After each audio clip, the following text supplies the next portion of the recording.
Welcome back to the Sweet Life of Sierra Sugar. Today I'm going to wrap up the book Shot in the Dark, written by Mary Dublin and Anna Kendsley. Shot in the Dark is an urban fantasy and it's full of adventure, suspense, whimsy, magic, snark, which I love, and of course humor. While the book is inspired by the hit TV show Supernatural, it has its own unique characters and great world building all on its own, so you can completely enjoy this book without knowing anything about the show at all. Some common tropes include good versus evil, the outcast, found family, and of course opposites attract. This book draws you in with its immersive world building and plot development as seen through the eyes of Sylvia, a fairy, and John, a monster hunter. Those are our two main characters. It isn't spicy, but it does have a side plot, a very slow burn romance building, and it's beautifully understated and a perfect addition to the main plot.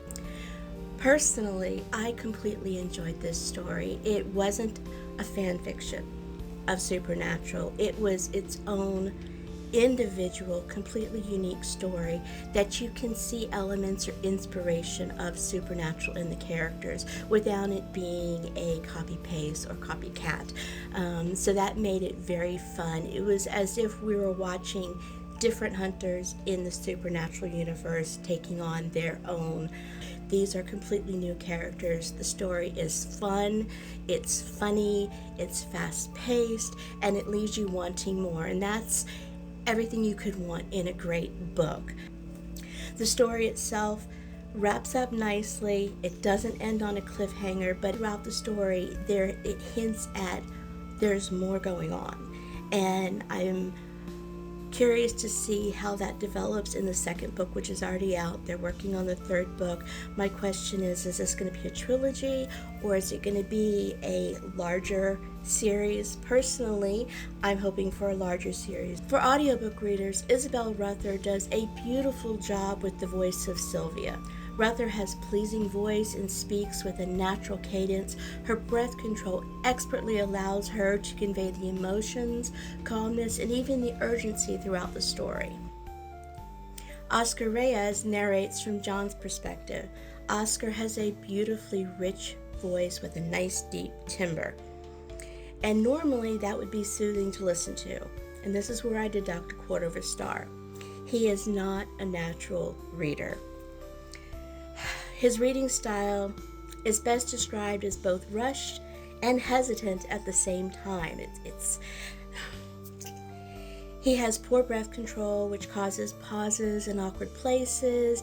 It makes his sentences sound unnatural, and to me, it reminded me of that.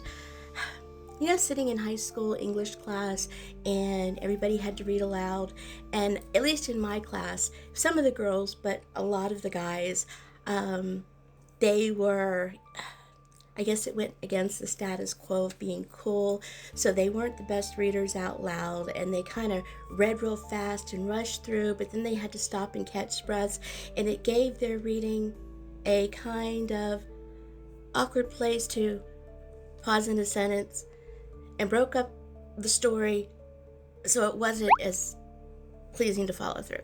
If you understand what I'm trying to say. Once Reyes relaxes into his narrated roles and learns to slow his cadence, I suspect he will become a top fantasy and romance narrator. He has the perfect tonal quality for it. As of now, though, he isn't completely awful to listen to, but he does leave a lot to be desired. For the overall book, I give it a 4.5 star. Takes a lot to get a 5 star for me, guys. That's 4.5 is about as high as I normally get. I deducted 1/4 of a star because of the narration on Oscar's part. I do hope to see him back in book 2, and maybe he's improved a little bit more. Once again, I'd like to thank Mary Dublin and Anna Kendsley for allowing me to have the audiobook version as an advanced listening copy to review.